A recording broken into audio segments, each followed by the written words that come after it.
আসসালামু আলাইকুম রহমতুল্লাহি ওয়া বারাকাতুহু। আপনারা সবাই কেমন আছেন? আলহামদুলিল্লাহ, আল্লাহ পাকের শুকর, আমরা সবাই ভালো আছি।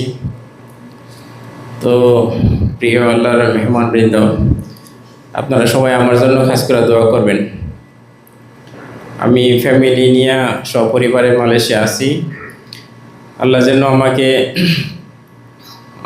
মৃত্যু পর্যন্ত তার দিনের উপরে অটল রাখেন এবং তৌফিক দান করেন, যেন আমি আমার বিবি বাচ্চা সহ আল্লাহর দিনকে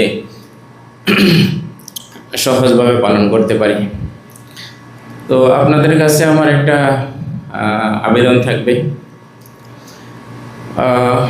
মহান আল্লাহ রাব্বুল আলামিন পবিত্র কোরআন শরীফে বলেছেন, ওমান আহসানু কওলাম মিম্মান দাআ ইলাল্লাহি ওয়া আমিলা সালিহান ওয়া ক্বালা ইন্নানি মিনাল মুসলিমিন।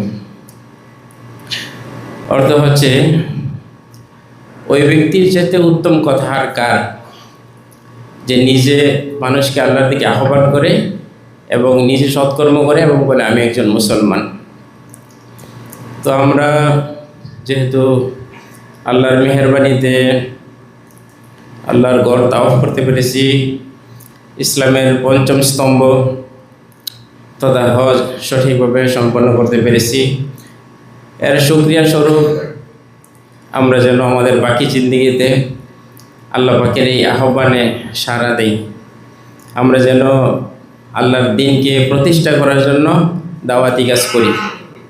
কারণ আল্লাহ বলছেন, ওই ব্যক্তির কথার চাইতে উত্তম কথা আর কার, যে ব্যক্তি মানুষকে আল্লাহর দিকে আহ্বান করে। তো আমি ছোট মানুষ, আর বেশি কিছু বলবো না। ইনশাআল্লাহ আমার জন্য দোয়া করবেন, দোয়ার দরখাস্ত রইল। আসসালামু আলাইকুম ওয়া রাহমাতুল্লাহি ওয়া বারাকাতুহু।